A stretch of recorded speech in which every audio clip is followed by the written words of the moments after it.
welcome to My Gathering Basket. My name is Danelle. Thank you for joining me once again this episode. I have several things to show to you and a lot to report on. It's been another 3 weeks. I am hoping here before long. I do have a bit of a trip coming up in the next couple weeks, so I will be late. It'll probably be 3 weeks again before I record, just to get back from that and to have some things to share with you. But I'm hoping after that I'll be able to get back on a regular schedule because it's getting to be close to fall. In fact, I think the day that I'm recording this might be the first actual day of fall. So we are getting out of garden season, kind of into the slower. Most everything is done as far as preserving, just a few things here and there, and then it's time to enjoy the inside. So I've been doing some fall house cleaning, reorganizing, trying to conquer my craft room. Anybody else have issues when it comes to the craft room? Getting in to be a mess. I've been doing so much more quilting and sewing lately that piles of fabric have just exploded everywhere. But I have been making some progress on some projects that have been lying in wait for quite some time. So that's exciting. But since I saw you last, I have been to the Homestead, the Ozark Homesteading Expo, I believe it was called, that I told you about last time. And my job there was to demonstrate spinning. And I was one of several ladies from our guild that went there for the day. I was there on Friday. And the interesting thing on Friday, it wasn't nearly as busy as Saturday probably was from what I heard, but we had a lot of homeschool kids there. And that was so much fun. I think I've said before how much I enjoy helping kids learn. When I was that age, nobody took me seriously. And it is so much fun to be able to really take time and show kids, give them hands-on. And some of these kids, I had to compliment several mothers because some of these kids asked the best questions. It was so much fun. For example, I had my wheel with me, my little Joy, Ashford Joy traveling wheel, and my partner in that part of the demonstration had an Ashford Traveler. I also brought my little Turkish drop spindle. And Darlene, who was also demonstrating spinning with me, she had several sets. They have a little bit of a spinning fiber business, and she had taken some drop spindle kits to sell. So, but she does not enjoy drop spindling. So I ended up demonstrating the drop spindle as much as I did my spinning wheel. And that was fun. I hadn't brought out my drop spindle. I'd been wanting to. So it was kind of fun to be able to do that. And I was able to get the kids to spin. This was just some little sample fiber that I think came with my e-spinner maybe.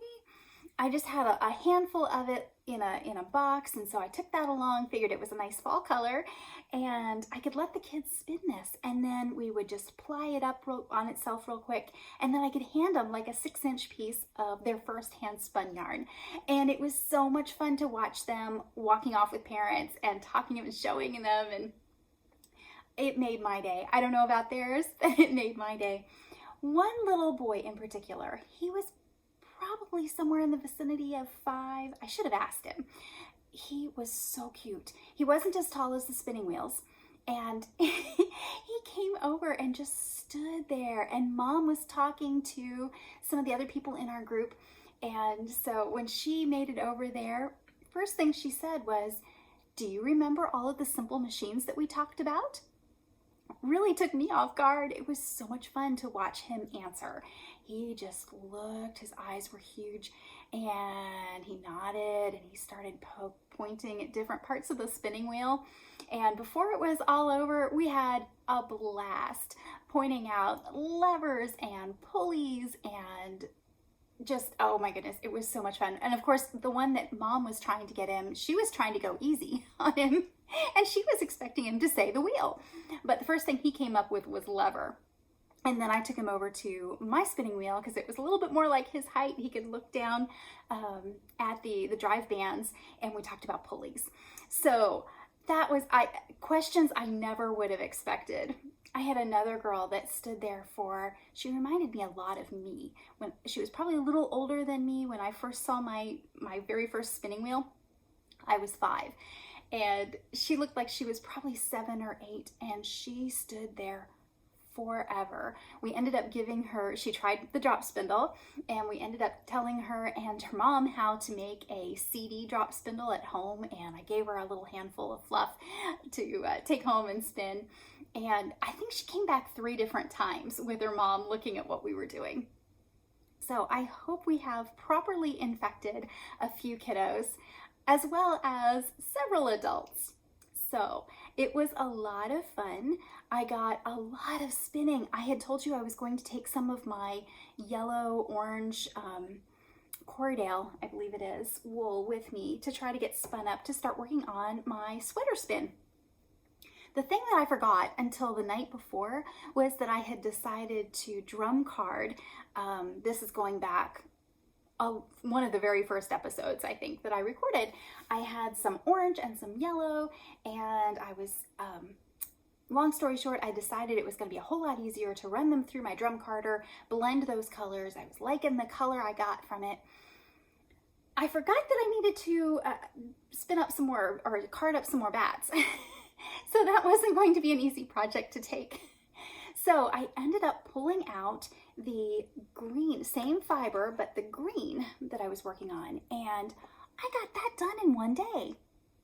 I'm not a terribly fast spinner, so this was a major portion. It's close to, I haven't weighed it out, but it's close to about half of what I have in this color to spin. And this is going to be one of my contrast colors in that sweater.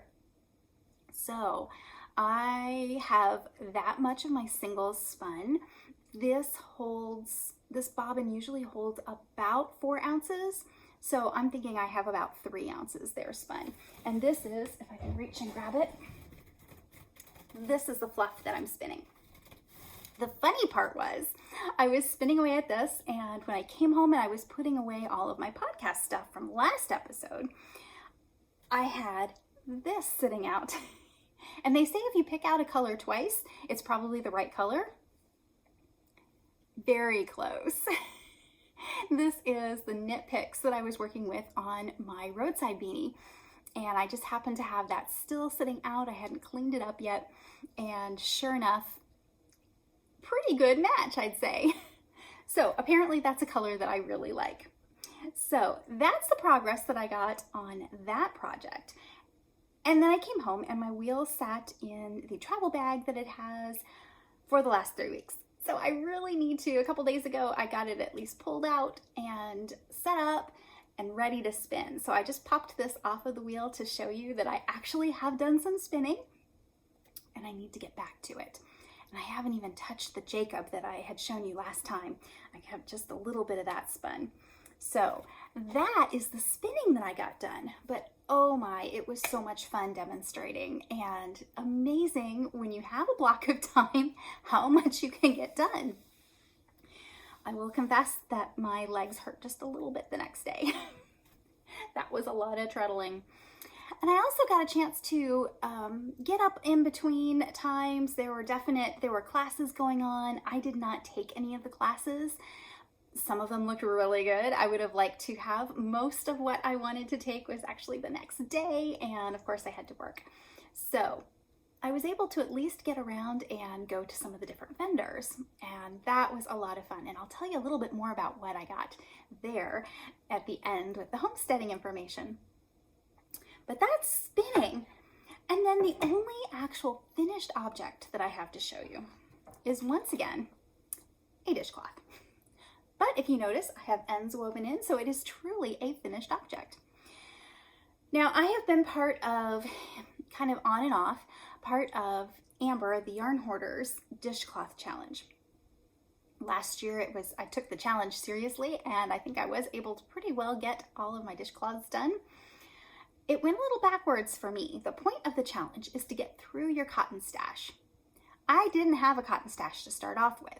In fact, I think it was because to me, when I started knitting, dishcloths were, everybody said start with a dishcloth. And so I did, and they were so slow because I was slow, and I couldn't, I hated knitting them. And I really hadn't knit any more until last year when Amber started her challenge. So I didn't have much cotton stash. Well, after she started that, I thought, I'll go ahead and try it because I did want some gifts. And I ended up creating a cotton stash. So I now have quite a bit of cotton stash, and I still continue to buy more cotton. So that was, although I won the challenge by getting all the dishcloths knit that I was supposed to, or that I wanted to, the challenge that I had set for myself last year, it kind of backfired in that now I have a cotton stash. So now I didn't join in the challenge per se this year, but every once in a while when I need just a quick knit, something I can pick up and take with me somewhere, I grab a dishcloth.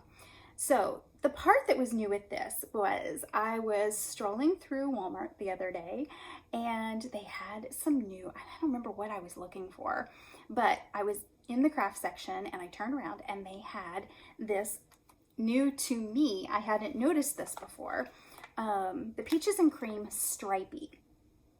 And this is the green stripes colorway. It is, I believe this one, is 100% cotton. And it's self-striping, but it's soft for Peaches and Cream. I'm not a huge fan of knitting. I like to crochet with the Peaches and Cream, but I don't particularly like knitting it. This is a lot closer to my favorite for doing dishcloths, really, is the Hobby Lobby I Love This Cotton. The stripey feels a lot like the I Love This Cotton. So I picked it up, felt it, and I thought, I gotta try it. So I bought 2 different balls of it, and I've gotten this one knit up so far. And I'm really curious to, I knit dishcloths and also face cloths. And usually just, I don't know why, just for my sake to keep them so I know which pile things go in when I'm doing laundry. I do my dishcloths with the Grandma's Favorite dishcloth. And at this point I've kind of modified the pattern that I started with a little bit just to fit my gauge knitting style, whatever. So I'm not even going to link to a pattern because I'm not sure that I'm completely following any pattern anymore. I've blended several together. But when I do the face cloths, I do them more in a basket weave knit purl pattern and go straight across. So that just kind of tells me when I'm doing laundry, this goes in the kitchen, this goes in the bathroom. So I'm really curious to see what this will knit up with, how the stripes will play going back and forth in a square.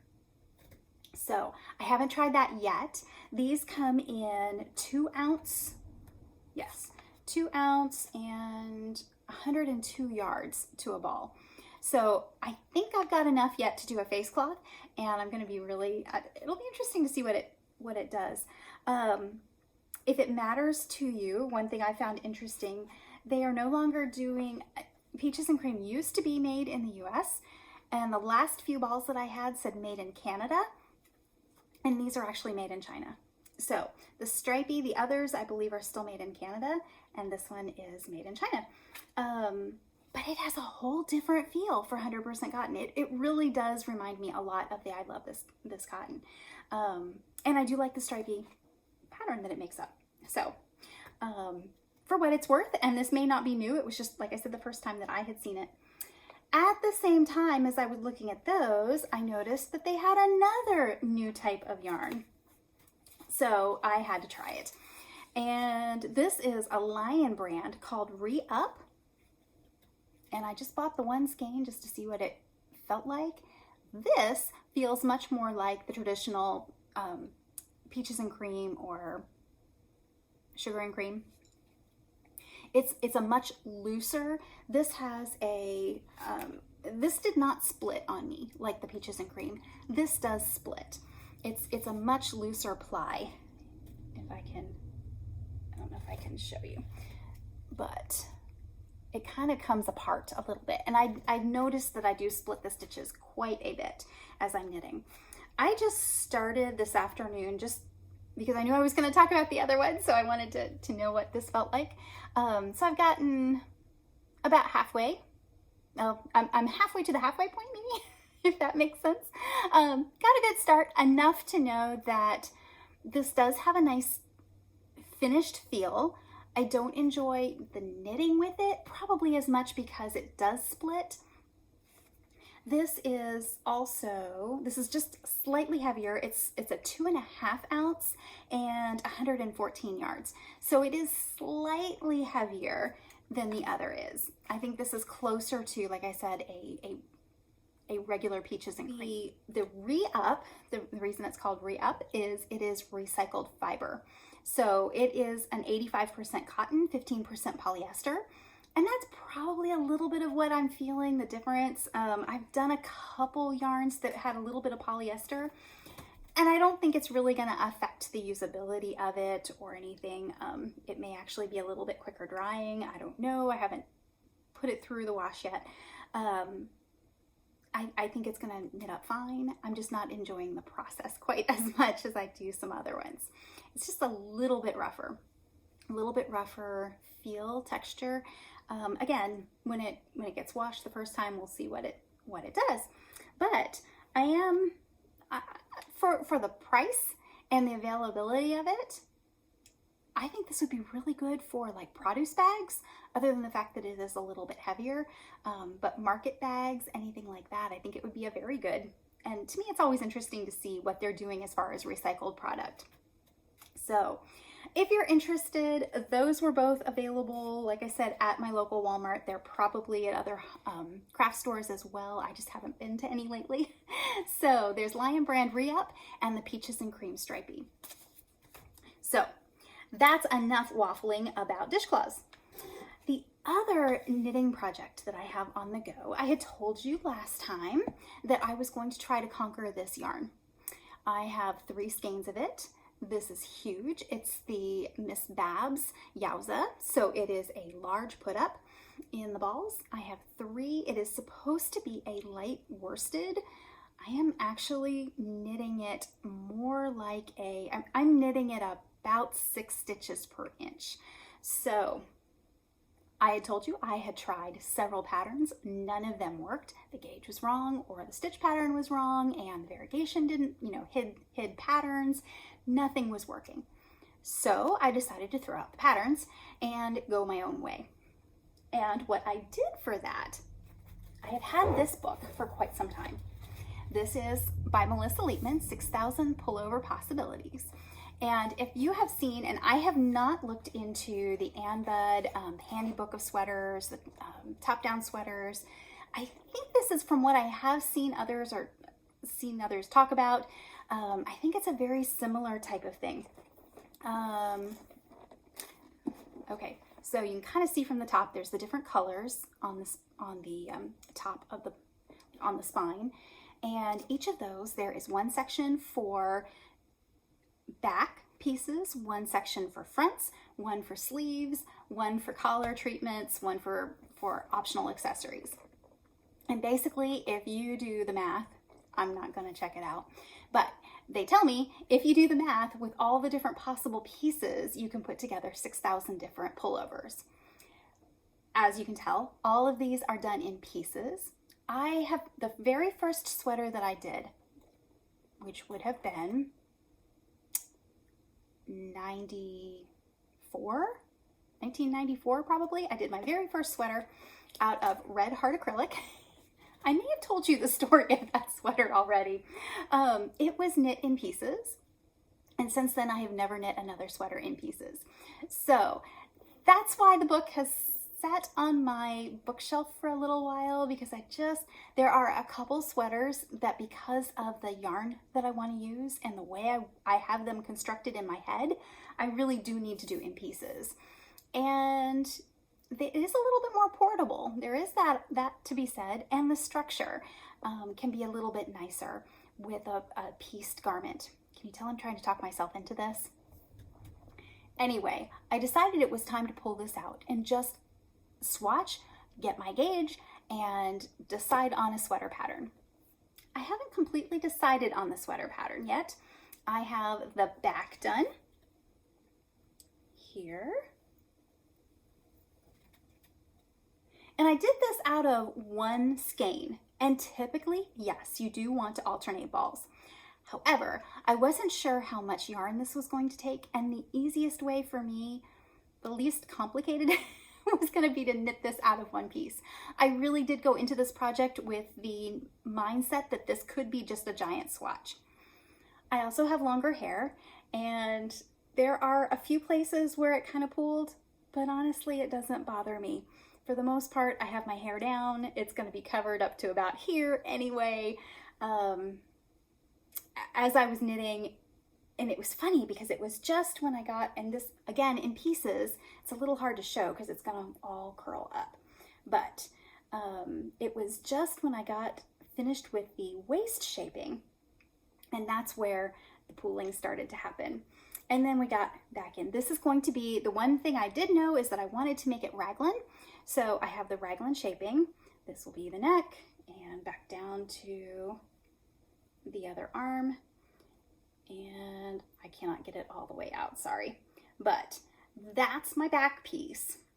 And again, you can't try it on when you're doing it in pieces. I am following the schematic, and I did kind of make my own little, I have one sweater that I really, really like, the Crazy Stripes tee. I've shown you that several times. And I have all the dimensions, kind of made my own little schematic of all the different seam, you know, if that one's not seamed, but if it were seamed, you know, the distance here, the circumference of the arms, every measurement I could think of that would come in handy later, because that one does fit so well. So I'm kind of matching that up a little bit. This one's going to be just a little bit longer. It's going to be more of a casual sweater. I swatched about 5 different edgings because I wasn't sure I wanted to do just a rib, but I ended up doing just a 1x1 rib that, with the pattern, the variegation in the yarn, actually just, it looked the best. The others, I tried, like I said, 4 or 5 different ones that are recommended in the book. I'm a little concerned because the pattern said to use 1 inch of rib at the bottom. I think I should have done more, so we'll see.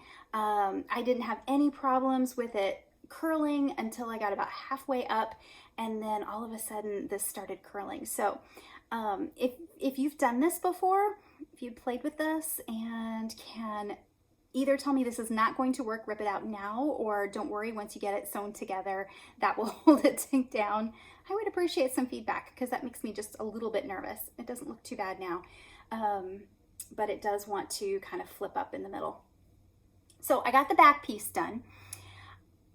I'm a little uncertain. The one thing that is a little hard when you're doing a sweater like this is to figure out how much yarn you're going to need. Now, she does have some calculations in here. There's a lot of information just on sweater knitting in general, design, a lot of really good information in there before you even get to the pattern recipes, actually. So I did read through that, and she does have a lot of information on how to estimate the yardage of yarn you'll need for a pattern. And basically it involves taking your schematic and figuring out it's going to be about this big. You can take your schematic and sort of figure out the square inches. And then you can take your swatch and figure out square inches in your swatch, pull it out, figure out how much yardage is in that swatch, and kind of do your math from there.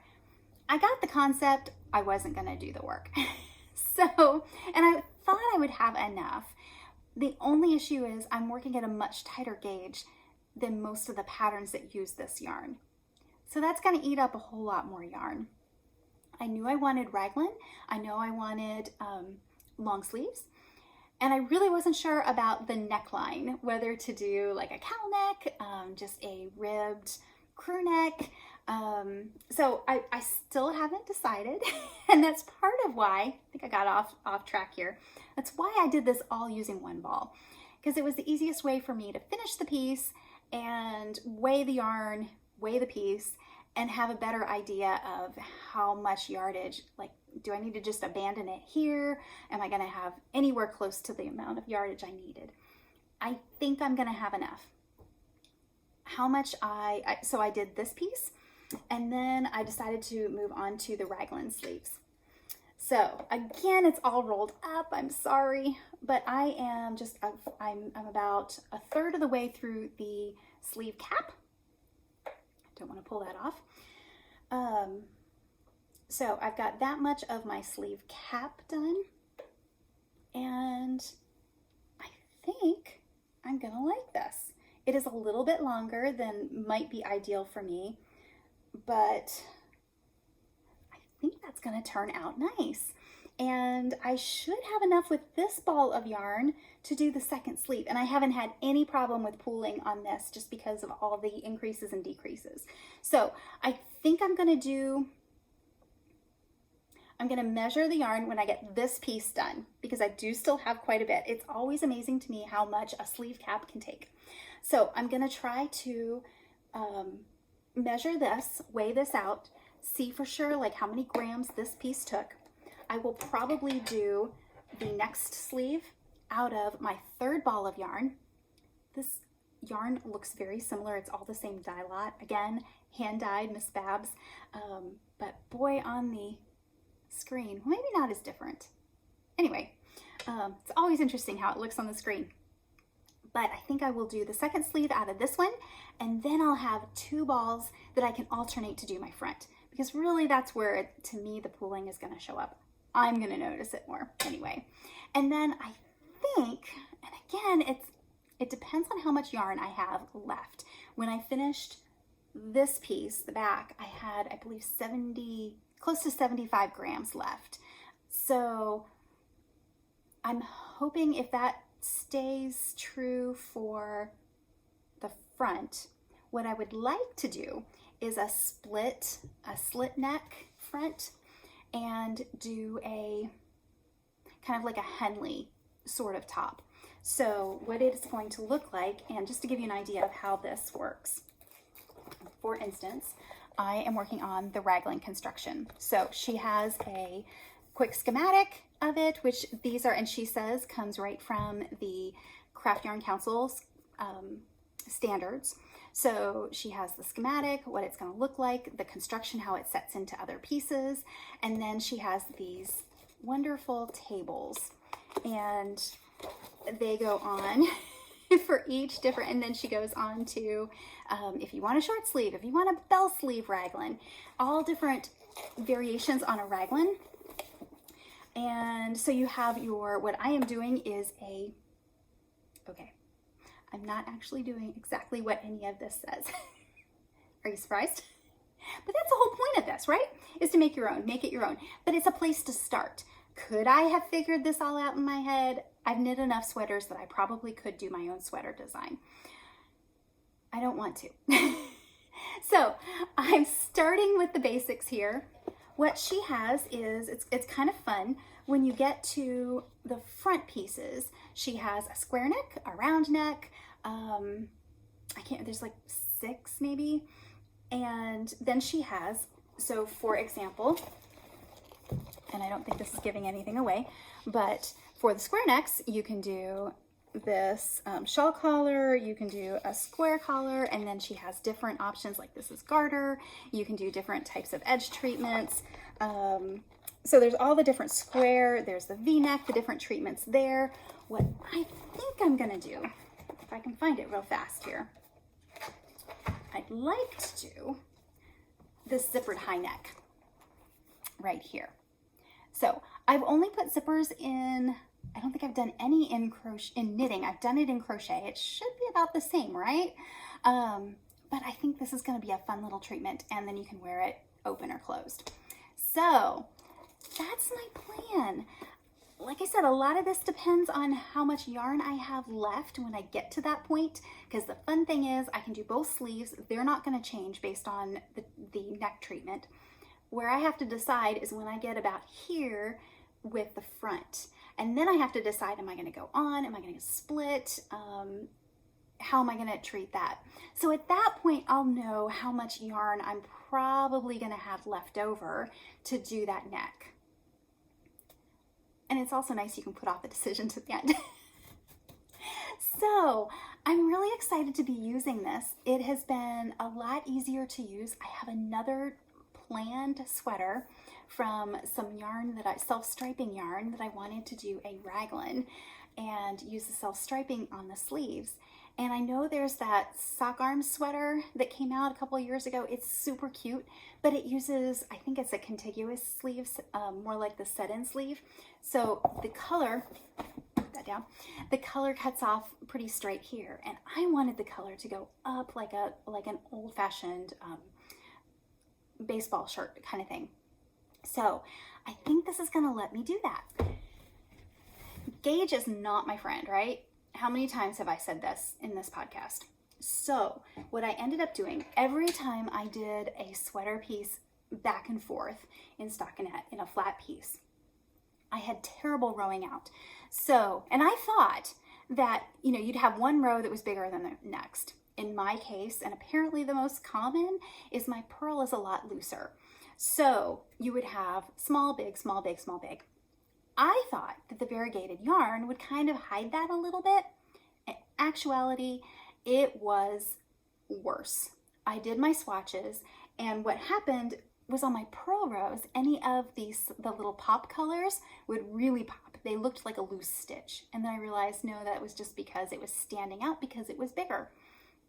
So again, I have no idea how many swatches I did for this project. Quite a few. What I ended up doing was the age-old trick, and yeah, I should just work on my knitting technique until I get it to where it's consistent. That would be the best. If I were teaching anybody, that's what I would tell them. But what I ended up doing is knitting on a US size 6 and purling on a US size 4. Pretty sure that's what I ended up with. Yeah, 4 and 6. So it's working. Bottom line, it's working. I think I've maybe overcompensated just a wee bit. And if I'm really, really picky and I sit down and I measure the rows, and I've done that, there's a little bit of difference. I think my purl is actually slightly smaller. I did try to go to a 5 for the purl back row, and it wasn't working. So this was a pretty good compromise. And if you look at the back, I don't have big gaps here, which is what you usually see when you have rowing out. So I'm very happy with the way that works. And I feel like now I have the ability to do other flat sweaters and not be afraid of doing something in the flat. A lot of sweaters will have, there's several that I've kind of got in my lineup that have the V-neck. And of course you do those in the round, and then you get to the flat for this part where you have the V-neck cutout, right?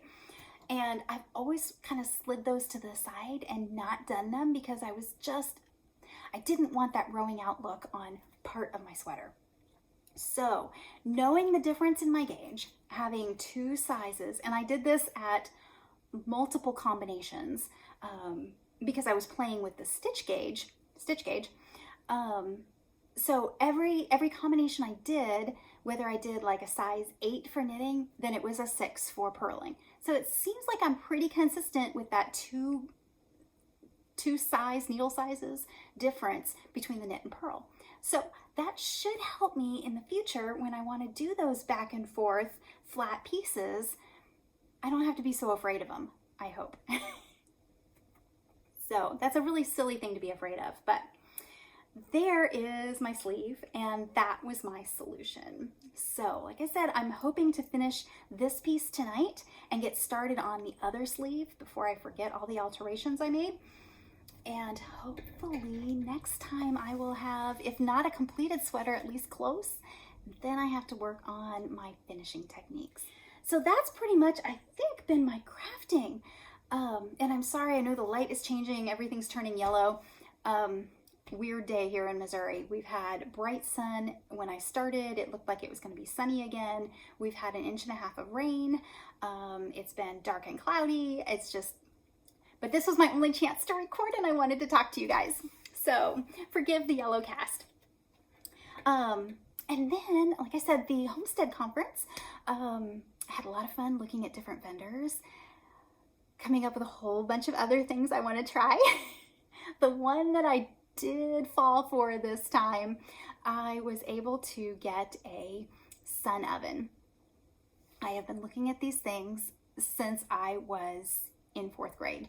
My brother and I had a kids science book, and one of the projects in there was cooking with the sun. And there was this little cardboard, like this big oven that you could make, and you can make, it had directions for cooking hot dogs outside. Well, it was kind of funny. We tried to make it. We actually saved up allowance, which took us a while to save up to get our own roll of aluminum foil to cover the thing with. But I don't think Mom ever trusted the idea enough to let us have hot dogs and try to cook the hot dogs outside, which was probably smart. I think we were doing it in the winter too. And so yeah. But the idea of being able to cook with solar energy has stayed with me. And I have been looking at these solar cooking ovens for at least 8 years when I saw them the first time at a similar homesteading expo that I had gone to. Oh my goodness, they're fun. I have used them. Unfortunately, I bought one at the wrong time of year because the sunlight is definitely less intense right now in, almost October in Southwest Missouri. And these are made in just a little bit north of us in Illinois. So latitude wise, not a whole lot farther north, but they're closer to the Chicago area, I think is where they're produced. So I was talking to the owner of the company quite a bit between other groups, and I'd pop over there when he didn't have anybody, and I was talking to him, and basically he said around here between about 10 and 2 we can still cook outside. And he's right. I have, on a couple days off, I have been able to experiment with it, but it's been later in the day. So I have made a pan of brownies and I have hard-boiled eggs in it. It worked fine. I'm excited to try some more. I will probably put a couple pictures at the end of it, but that's been my exciting new thing. And as I probably next spring and summer, when I'm able to do a little bit more outside and I have longer periods, I can do it later in the afternoon, so after work, then I hope to show you a little bit more about that. But that was my fun, exciting new thing. The other thing that I can report on as far as Homestead goes is my loofah gourds. So I have been trying to grow loofahs, and I think I've kind of talked about these a couple times. And I think last time I even said that they were not blooming. I was ready to tear them out. And like 3 days later, we saw the first bloom. I think it was September, first week of September, towards the end, I think, we saw the first bloom. And about 10 days later, I saw the first actual sponge gourd. It was just probably the size of my finger. And then 15 days later, it is now like this. So I got some pictures that I'll insert at the end of those. They are growing so fast, and I have got so many of them. They're little. I don't know if very many of them will make. There's like 3 that have some good size. I did not realize that loofah gourds are actually in the cucumber family. They're not a squash at all. So they grow, if you have a garden and you've grown like cucumbers, zucchini, you know that they can go from not big enough to too big to use, like overnight it seems like. So these things are growing rapidly and more are setting on. So I'm hoping that I'll get a few at least that I can harvest this year and maybe use. I don't know. We can have very temperamental frosts around here, and they are extremely frost sensitive. So the first frost, they're gone, and we can have that as soon as the next couple weeks. So I'm hoping that it holds back long enough that we can actually harvest these things, but they are so much fun to watch. So that's the other exciting thing. Other than that, it's pretty much been work and trying to get ready to go on vacation. There will be yarn involved in my vacation. I already have some yarn shops in mind that I will stop at, so I will hopefully, it's going to be probably 3 weeks before I can record again, but hopefully I will have some fun things to show you then. I hope so. That's about what I've got to share with you today. I'm sure I'm forgetting something. I always kick myself at the end. Why didn't I talk about that?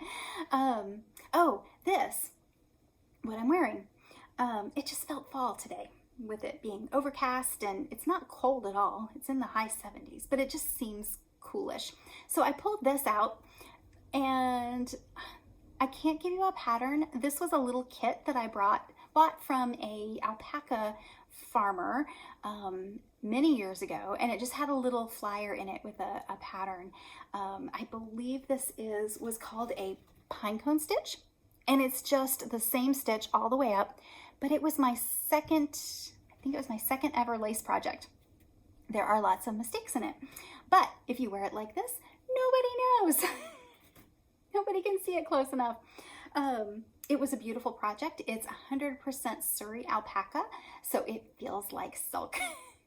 It is very, very soft and drapey. I really like it. I don't wear it a lot because it's not a color that I wear very often, but when I do have a chance to, I really enjoy it. And it was a lot of fun to knit. I do like these traditional lace patterns. And again, it was just over and over and over the same thing all the way down. So my only regret was, and with alpaca, especially Surrey alpaca, this was a great project for it because it's not big, it's not heavy, and it shows the lace pattern beautifully, I thought. You can see the stitch maybe a little bit there. So beautiful. The only regret I had was when I bought this, it was a beautiful, deep, but bright green, and I don't know, I kind of think she may have done her own dyeing, I'm not really sure, but the color just came out of it. It lost a lot of color. So it still has plenty of color, it's just not that bright, intense green that I had originally done. So anyway, I still like it. It's, like I said, one of my earlier attempts at doing lace work, so I was quite proud of it, and it's fun to keep around. And yeah, so that's what I'm wearing. It doesn't have a pattern, but any of your traditional, if you have any of the lace stitch dictionaries, you could probably find this. I've seen it several times, and it was a lot of fun to do. So that's what I'm wearing today. It is finally getting close to sweater weather, at least closer. So I hope you are enjoying that. I hope you are enjoying your knitting, your homesteading, your sewing, your knitting, your spinning, whatever you are finding to be creative these days. And I will talk to you in a few weeks. Thank you so much for joining me. My contact information is at the end and below as well. And I will try to put in show notes. I don't have a lot to link to today, but I will put in what I've got. And feel free to contact me if you have any questions on what I've done, what I've shown you today. I'll be glad to answer questions. Thank you for joining me. And until we see you again, may your gathering basket overflow with blessings. See you next time. Bye for now.